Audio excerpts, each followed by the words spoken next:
way.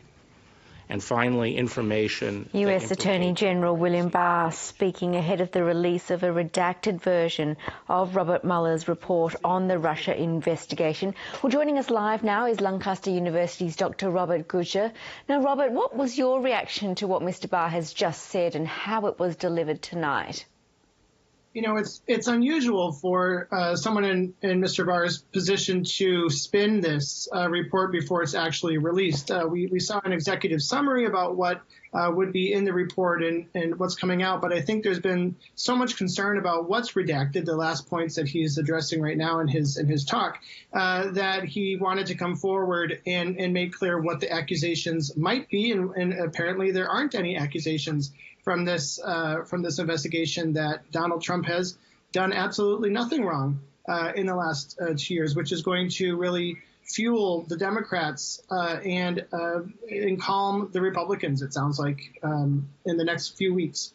How do you think the Democrats are reacting right now? What will they pick from Mr. Barr's speech there to focus on? Well, I think, you know, as you heard, that's very legal language, and there are a lot of lawyers in Congress. So they're certainly going to be interested in the legal definition of collusion and conspiracy and all the different terms that are being used, because quite frankly, when you have members of Trump's team in jail or going to jail for things that they have done related to Donald Trump's campaign and behaviors, payoffs, and different questionable things, a lot of folks on the Democratic side are going to be asking really tough questions about, well, how, you know, what constitutes collusion?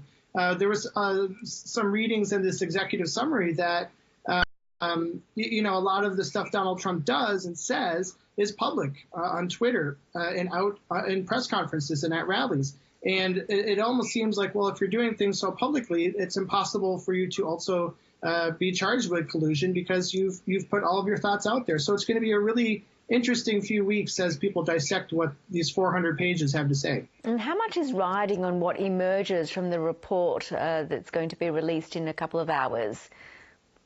Well, you're going to see Trump supporters, you know, maybe not listening so greatly to all of the details, but saying, look, there was no problem here. This was a hack job, which is what Donald Trump has also said about it.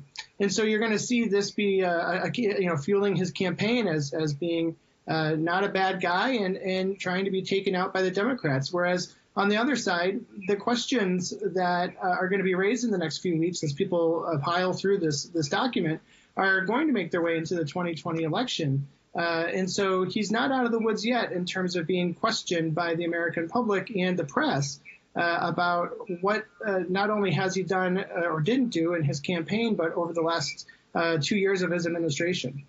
Do you think Mr. Barr achieved what he set out to do by speaking ahead of the release of the report tonight?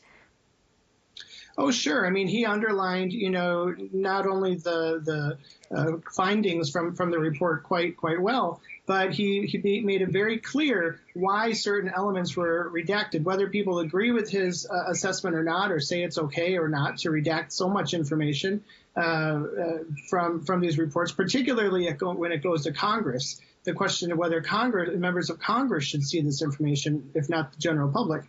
He laid those rationales out and really, I think, got ahead of some of that criticism that certainly is probably being asked about still in that press conference. What he didn't mention, I noticed, was that the report also says that Donald Trump was not completely exonerated. What could Mueller mean by this? Well, and that's part of this debate that's going to be going on about, well, what constitutes coercion, what constitutes a conspiracy? How can you be not fully innocent of something and not be found guilty of something?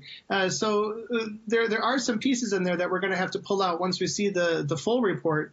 It does leave Donald Trump open to some tough questions going down the road, and a lot of that redacted information is also trying to protect ongoing investigations. So there still might be some things in that report that leak out over the next couple weeks that show us some failings in the Trump administration and in Barr's assessment of that report. Okay, well, we will find out a little bit more in the coming hours. Thanks so much, Robert Gutsche, for joining us tonight. Really appreciate it. Moving on, there's not much